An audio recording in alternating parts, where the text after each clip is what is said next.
So my name is Luke. I am the Head of Communications and Support at the TSA. And we're here for a very, very important and very worthwhile event today, as with all TSA events. But it is to discuss COVID-19 in relation to children living with TSC. We're absolutely delighted to have with us Dr. Jill Cadwgan, who is a consultant in Paediatric Neurodisability at the Evelina Children's Hospital in London. And I'm going to go through just some very quick housekeeping bits to start off with, and then I'll hand over to Jill for the bits everyone's really here for. So we're recording tonight's event. If you'd prefer not to be on the recording, that's absolutely fine. Just pop yourself off video and mute yourself, but don't let that put you off asking any questions or anything like that. Do please do so still, but if you do that, just let me know at the end that you prefer not to be on the video, and we'll cut you out of it so you're not on there, hopefully. Other than that, do please try and keep on mute unless you're asking a question. We encourage everyone to use the chat function as much as possible rather than unmuting and asking questions, just because it's a little bit easier to manage. But if you prefer to ask a question, that's obviously absolutely fine as well. Other than that, that's about it actually. So I'm going to make sure we make the most of the time that we have. So Jill is going to give us a presentation and a quick overview of the most common questions that people may be asking around this topic. We have been getting a lot of questions on the support line, the TSA support line as well, on this, which was one of the reasons we wanted to do this event. But then we will have a Q&A section later after the presentation where Jill will answer your questions. So without further ado, I will hand over to Jill now and pop myself on mute. So over to you, Jill. Thank you. Thank you very much for inviting me to speak. Yeah, I'm a consultant paediatrician in neurology and neurodisability at the Evelina Children's Hospital, and I do one of a specialist clinic for children and young people with TSC. It's a pleasure to be able to speak to you. I find presenting online really challenging because I can never see everybody and I don't know what's going on in chat. So apologies if I'm a bit blurby. If you want to put anything on chat, then Luke will field the chat. And then what we will do is I'll turn the presentation off at the end for the questions and answers. This is just a bit of an overview. I was asked to speak about COVID-19, TSC, particularly vaccinations. A hugely challenging thing to talk about because almost every second of every day the situation's changing and the guidance is changing. So it's a very fast-moving picture, but hopefully I can give you an overview and cut through a lot of the very complex information that's out there to try and make it a bit more simple. So the first thing to reflect is it's been an incredibly difficult year for everybody, and I don't think we can underestimate that. I think that the main concerns that we've experienced in clinical practice has been about concern about who's vulnerable, particularly in the TSC population, and lots of children and young people and families who have complex neurodevelopmental conditions. And then what does vulnerability mean? As in, is that the risk of the COVID-19 infection itself? Is it the risk of the impact of shielding and social isolation and the impact of that has on the child and family? And there's been a sort of massive achievement in the fact that there's been a very rapid vaccine produced, but that has come with it with lots of hope that it's the answer to the pandemic, but also lots of fears. And I think that uncertainty is very difficult. In addition to that, there's the big question about children, young people and vaccines.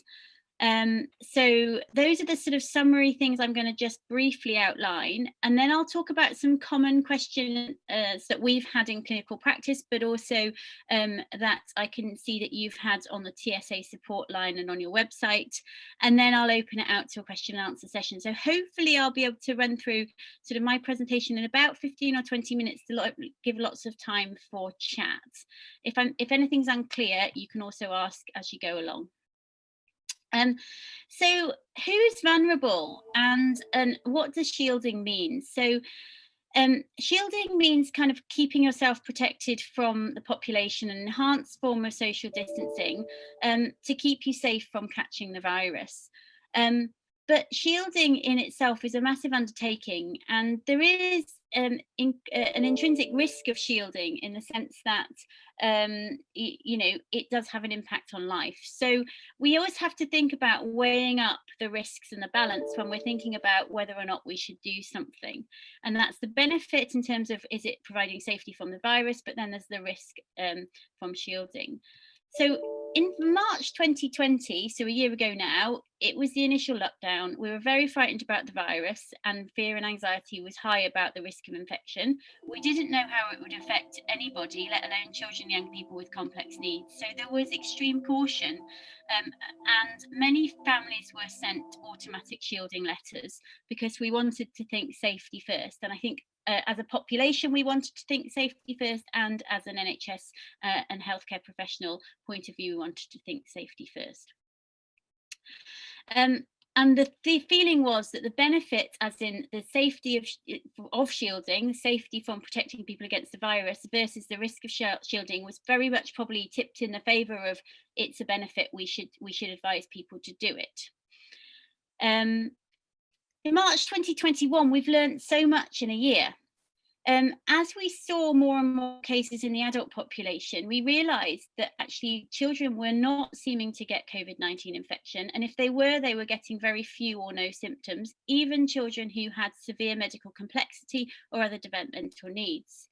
And what became very apparent actually very quickly to us as paediatricians in neurodisability and therapists, and I know from speaking to Louise and the TSA support workers very quickly, was the impact of shielding on children, young people and family, the impact of children not being able to access education, impact of families not being able to access their respite care, and not being able to get to therapy, not being able to get to medical appointments and treatments. So we've come to a situation now, sorry, that should say March 2021, I will correct that, where we are now thinking we've got more knowledge of children affected, we've got more knowledge of the impact of shielding, and we've got more knowledge of how much the virus is affecting children and young people. So our shift in balance has been that actually maybe we need to be less cautious about shielding, more allowing children to access the things that may impact their future, such as access to education, healthcare and therapy services. So who is vulnerable now? So in April 2020, in response to the sort of NHS England decision about who was supposed to be shielding, the Royal College of Paediatrics and Child Health very quickly tried to make up some develop guidance on who should be, in theory, very vulnerable according to medical complexity. And that has continued to be reviewed on almost a month-by-month basis by the Royal College of Paediatrics in the knowledge of how COVID's affected children. So it was last updated in March. And we've now got to the situation where children who are deemed extremely clinically vulnerable, or category A, are actually a very small number of children. They're children who have been born with an inherited immune problem where they don't have immunity to viruses and bacteria and other bugs, and children who are on treatment that cause problems to their immune system. So children who are on chemotherapy agents, or have had bone marrow transplant or organ transplants, and are on severe drugs that suppress their immune system. And then the majority of children with complex medical conditions are in category B, where it's advised that you have a discussion between the healthcare professionals and social care and education care professionals who are involved in your child and your family to discuss about the balance of risk. So what's the risk of not accessing education, therapy and health services versus the risk of catching COVID? And I think most people with TSC probably come into this category in terms of their developmental and their medical health complications. So that's a little bit about vulnerability and shielding. So coming on to the vaccine works by injecting the body with a similar but weakened version of the virus protein. So those little spiky bits that you see on the ball on the pictures, the viruses have been made to have the vaccines have got a protein on it that looks just like that. So when it gets injected into a person, the person's immune system learns to recognize the virus and remembers it then by producing things called antibodies, so that if the person catches COVID-19 again in the future, the body's already got the cells and the antibodies to start war on the virus and treat it, so that the person does not get the illness as severely and doesn't spread it to others as easily. So hopefully then we reduce the number of people that are ill in hospital with severe infection or who are at risk of death, and also the virus becomes less spreadable in the population. So coming back to my scale model, we've got to think about the vaccination in terms of safety from the virus versus the risk of side effects of vaccination. So in adults, particularly in elderly adults and vulnerable adults, the risk of severe illness and death is higher as people get older. So in those populations, the benefit of protecting them from the virus is significantly high versus the risk of side effects of the vaccination.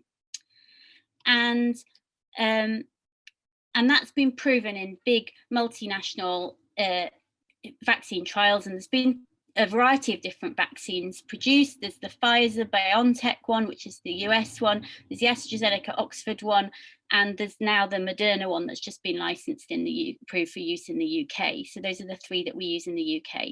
And each of them are made in slightly different ways, and they have different safety profiles, but all of them have a benefit in adults compared to the risk.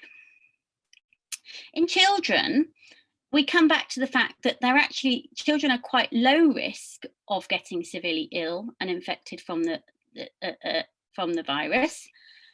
And the risk of side effects is actually not known because we haven't done research to prove it.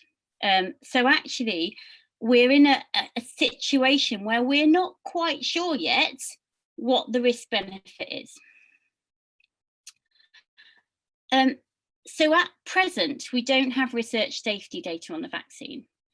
Most vaccines that are produced for adults are also safe in children. So it's highly likely that it will be safe and effective, but we don't know that yet. But children are not little adults and their bodies behave differently. So after the international priority of reducing the risk to the people in the world who get most severely ill and at risk of death, the adults and the elderly, it's now the time to test the safety in children. So in February, the National Institute of Health Research started recruiting 300 children to a children's trial in the UK. And they've aimed to start with 150 children 12 to 17 years of age, and then after that, if that's proved safe, they'll move on to 150 children who are aged 6 to 11. And the children will be randomized to either get a meningitis vaccine or the new COVID-19 vaccine. And then there's ongoing safety reporting as to whether they get side effects and whether they produce antibodies. At present, because you will have seen in the news, this big concern about blood clots, very rare blood clots that have happened in younger adults. So because of that, because of the vigilance there is around research in vaccines and drug safety, at present the trial is currently being paused. I'll come on to the risk of blood clots in adults, but it is extremely rare. Of 37 million people who've been vaccinated in the UK, there's only been 79 people who've had a blood clot. So it is a risk of 1 in 4 million that you would get a blood clot vaccine if you're an adult, but we don't know that risk in children. So rightly so, the research trial has been paused for a short time. So why are children under 16 not being vaccinated? These are the questions that have come up to us. And the reason at the moment is because almost all children with COVID-19 have minimal or no symptoms. There's limited data on the safety of the vaccine. And at present, because of those two factors, the COVID vaccines are not yet licensed for children. Now, we do sometimes use medications in young people in special cases that are not licensed, but at present, it's not recommended that we give the vaccine to children under 16. Other questions that have come up is, should I continue to shield? So only a few children in the UK are clinically extremely vulnerable. So if you are unsure, the most important people to talk to is your primary healthcare professional. So most cases, I would hope that would be probably your paediatrician or your GP. But I know some people, unfortunately, don't have an easy access to GPs and paediatricians. And I know the TSA advisors are very good at signposting people if you're unsure. And they can always come to people like me, or we can help find the right person for you. The next question we've had is, can any children at all be vaccinated? And I think this is sometimes where people get a bit confused because they hear of people that have been vaccinated. So at the moment, those obviously children who are recruited to the vaccine trial, half of those children will get the vaccine, but their families will be consented that really it is unclear as to whether it is going to be a benefit and what the side effects are. So it's a consent process.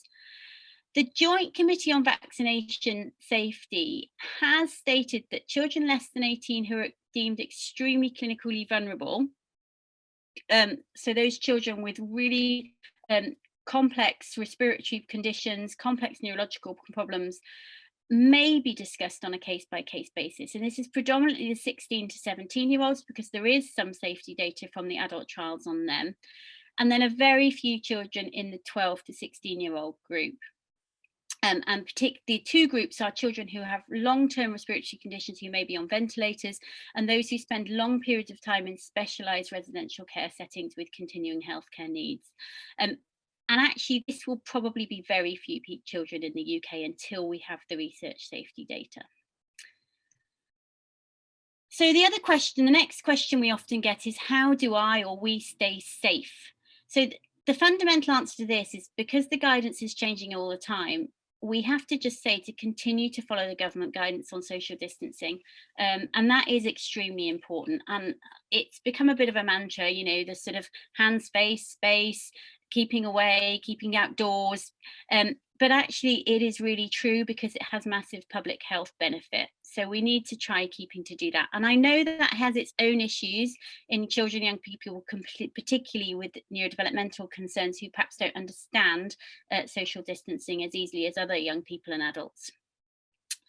And actually ensuring that the adults in the household are vaccinated as soon as possible. Two reasons for that, because it means that there's less likelihood that they would transmit it to their children if they did get the illness, but also because the primary importance to the child's welfare is actually the safety of their parent carers and their primary carers. So those are the two things that I would say on how do we stay safe as a family. And then the next question is, when will we know? And I wish I could answer that. I wish we could have a retrospectoscope in March 2020 and say, we'll know, and by March 2021, April 2021, everything about this virus and everything. But actually it's not. It's a constantly changing situation. So advice will continue to be adjusted. And I know that is confusing. I think the really good news is that the adult vaccination programme has been hugely successful. So 37 million people have now been vaccinated. All of the over 50s and clinically vulnerable adults have been offered vaccination.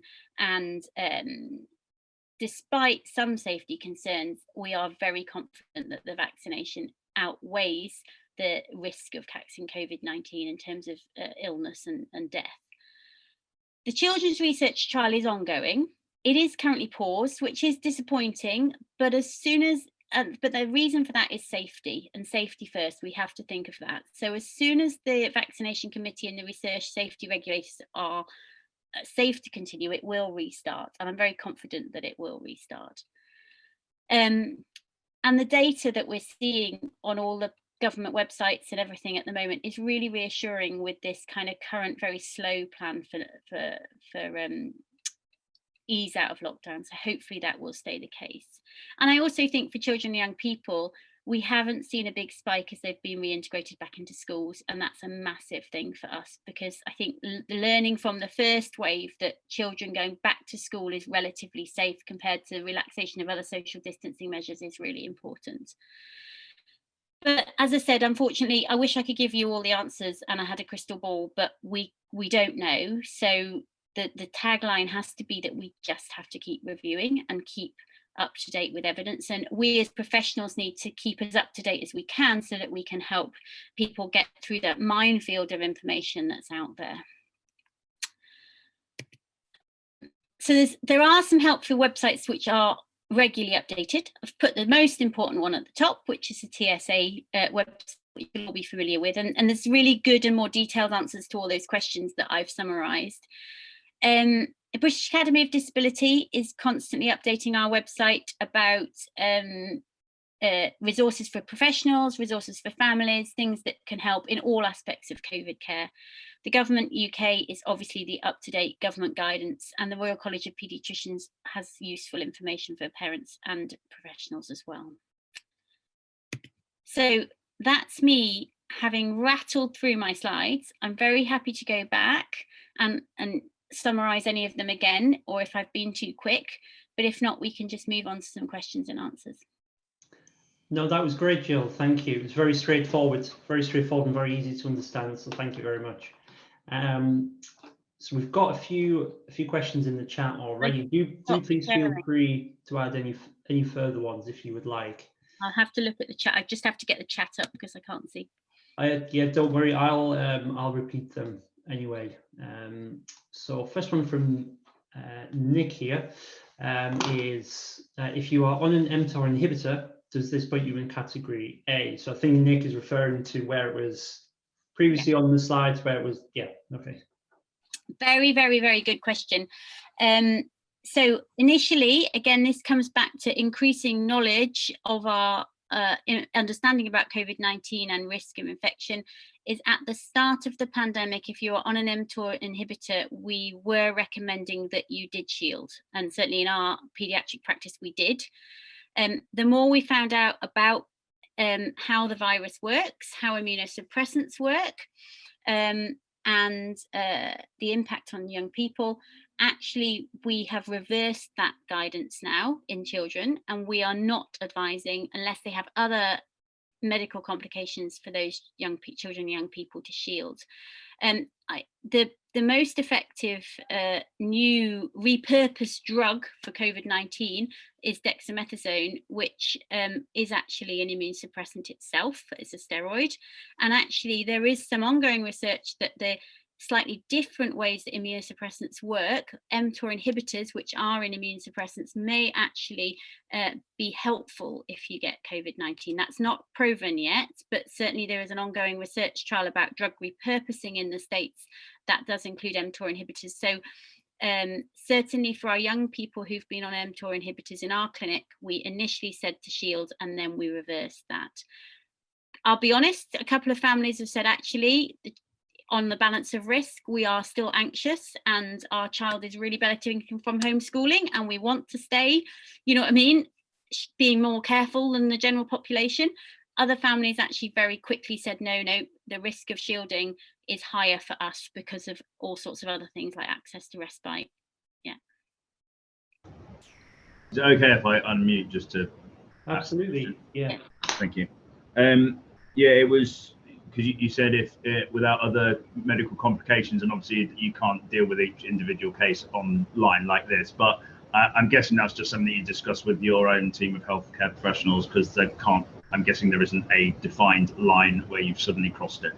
Yeah, it would be, I mean, certainly for the the TSC population, it would be the children who have got probably severe developmental delay, who've had recurrent respiratory infections that might have ventilation support, or if they've got cardiac problems from being an infant. So those other things that might add up. And sometimes it's not even additive, it's kind of looking at the whole picture. Yeah. Where does PKD fit into that? Challenging as well.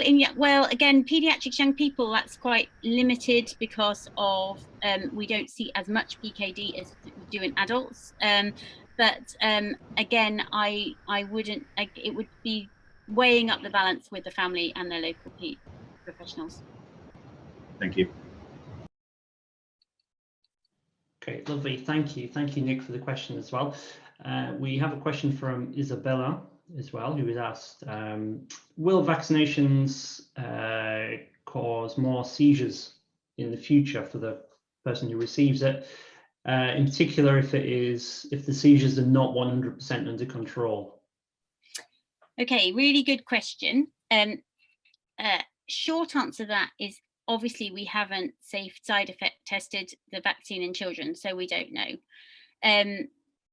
There is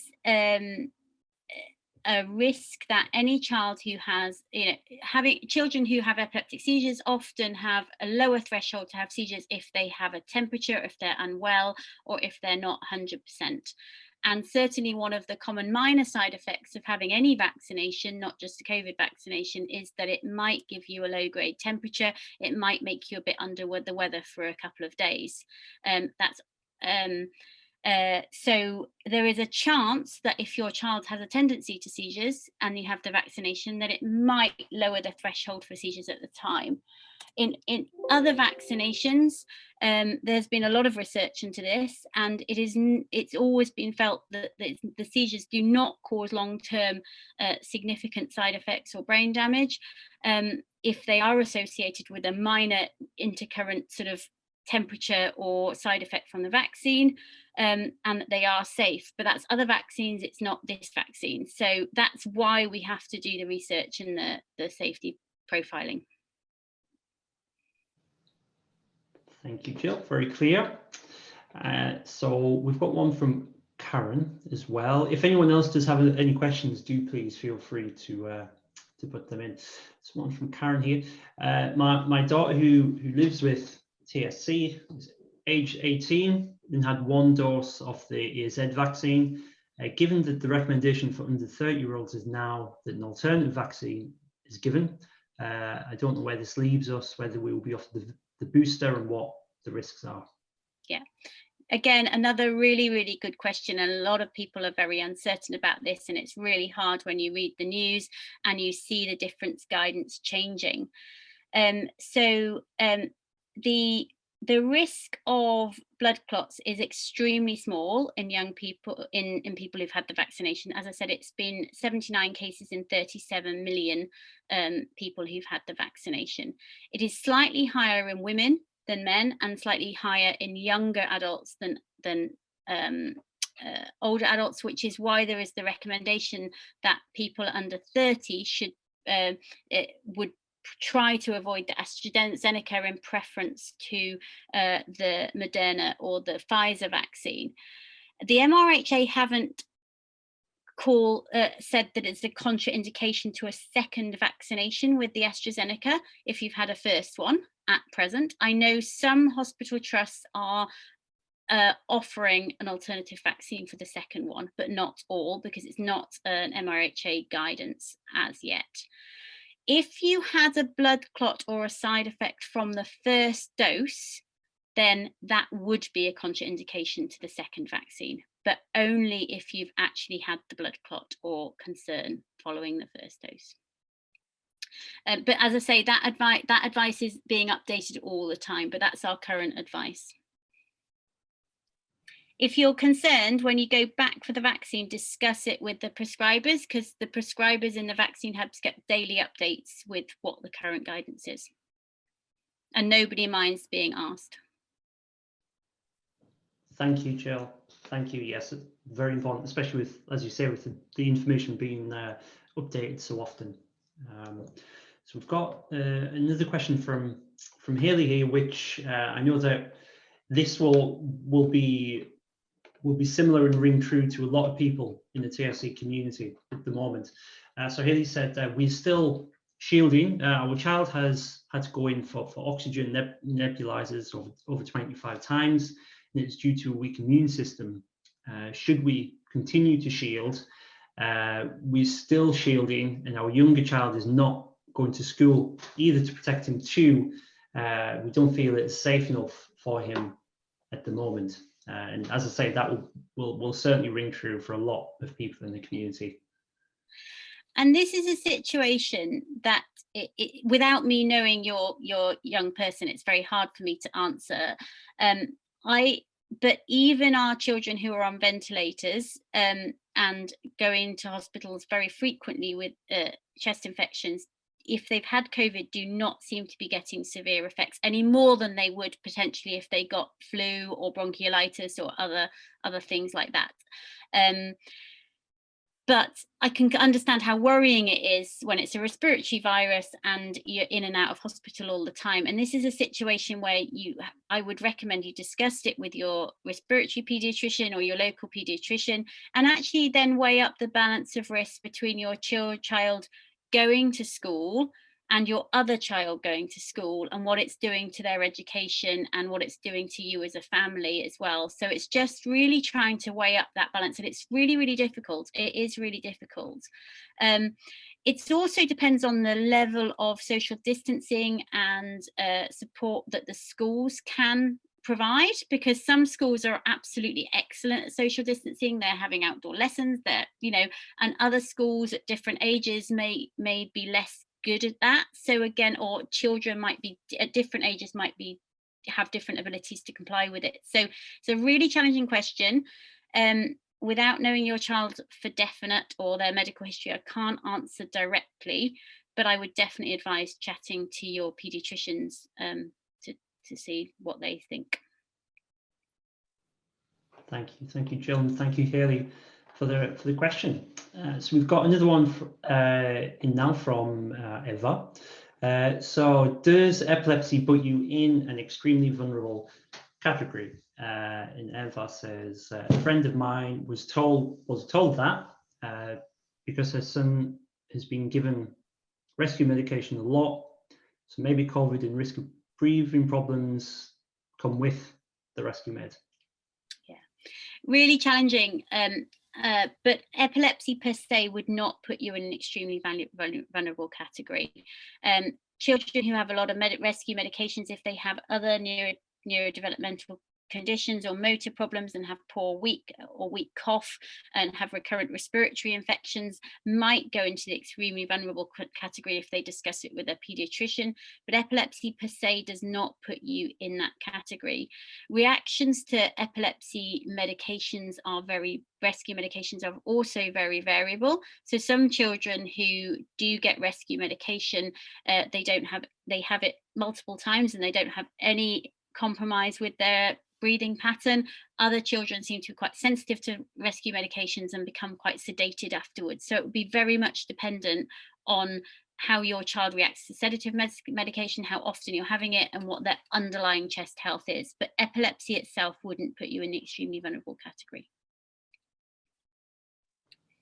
Thank you, Jill, very clear, and thank you, Eva. So are there any other further questions for Jill? If we could just ask one verbally.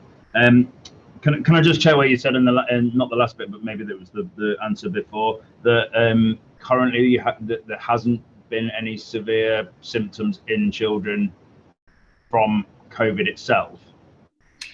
So again, very difficult question. So there are most of the children who we perceived may be extremely clinically vulnerable, including children with severe cerebral palsy who are ventilator dependent, have seemed to have caught COVID and not had the severe respiratory impact or ended up in ICU. That I can't say that for every single child, because children with those conditions can get any virus and become very poorly. But our fear at the start of the pandemic was that those children would become very poorly with COVID. And what we've seen is, surprisingly, they haven't. there is an extremely rare condition which actually seems to be affecting typically developing, not neurodevelopmentally or medical complex children, which is called this post-COVID inflammatory syndrome, where you can get severe illness, but it's exceedingly rare. Very small numbers of cases reported in the UK and very small numbers of cases in the international community, and that does not seem to be related to other medical complications. It can just happen in any child. And again, going even further back, it was on one of the slides about being able to access the vaccine, and it was children who spend significant time in specialized residential settings, yeah, who also have medical complications. Yeah. Okay, so if that's the case, which it is for my son, then you could access the vaccine. It's on a discussion on a case by case basis, yeah. And it depends on the sort of the level of need in terms of what their other medical complications are, and how much they're in the respiratory care in the residential care home. I think the risk of that is that they might be in a place where they might have, might be more exposed to the virus if there was an outbreak in that care home, etc., etc. So it's a case by case basis discussion, and weighing up the risks benefits of having the COVID vaccine, of having COVID infection compared to the vaccine, which is as yet unproven in terms of safety profile. So what I want to ask, and I feel really guilty asking it, what's more dangerous, COVID or the vaccine? That's what we don't know. So that's the thing we really don't know at the minute. Yeah, there's no reason to think that the vaccine would not be safe, because multiple other vaccines that have been trialed in adults are safe in children, but we have to test them in children before we can roll it out as a program. And what we have seen from the hundreds of thousands of children and adults who've been infected with COVID is that COVID has not appeared to have significant impact on mortality and morbidity in children as it has in adults. So that sort of balance of risk benefit in children and adults is much more tipped in the way of, at the moment, let's wait until we've got the vaccine safety data before we roll it out. In the adults, there was much more of a push to say, you know what, almost, anyone, if you get COVID and you're over 60, you have a very, very high risk of going to intensive care, or over 70, and if you're over 80, you've got a very high risk of dying. That tips our side effect profile to, well, actually, if the vaccine has got some safety data, then we'd rather have the vaccine, not the COVID. In children, that balance is much more difficult.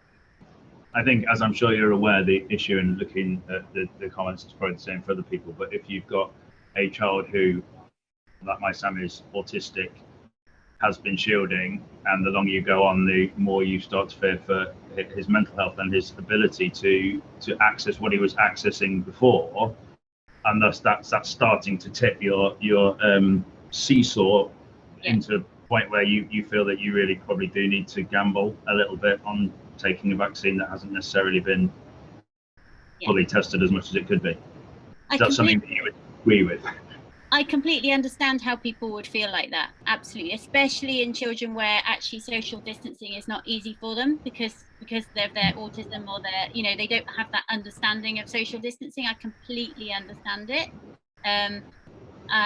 But if a vaccine was to be rolled out and in 6 months, a year's time, or 5 years' time, there's a concern that actually it was unsafe in children, that would be far more of a disaster than actually what we've seen in terms of of how bad children have been affected by COVID.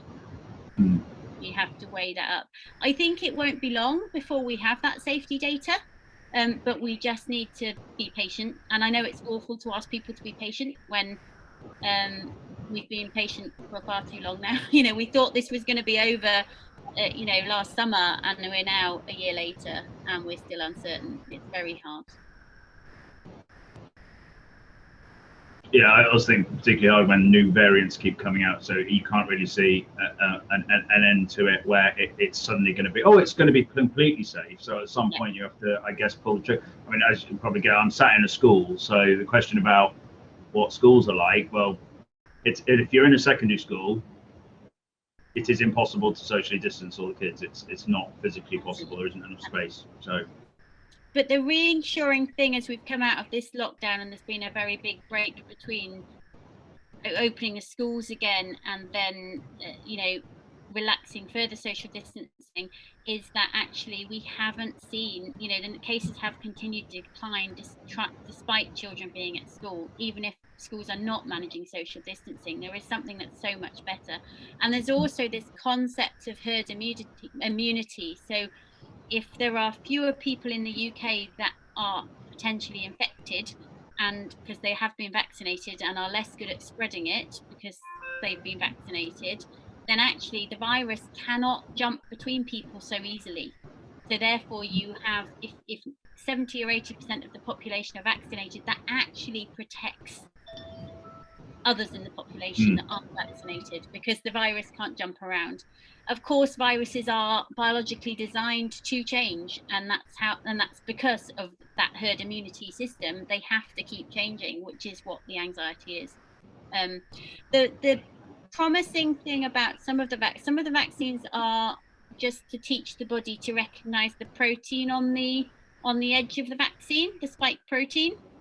The Moderna vaccine is a slightly different vaccine where it recognizes the COVID RNA, which is the genetic material in the COVID, and that is more amenable to be potentially changed for different variants of the vaccine. So newer vaccines that are coming out will be more tweakable. Does that make sense? Like the flu vaccine is, every year there's a slightly different flu vaccine that's offered to cope with variants.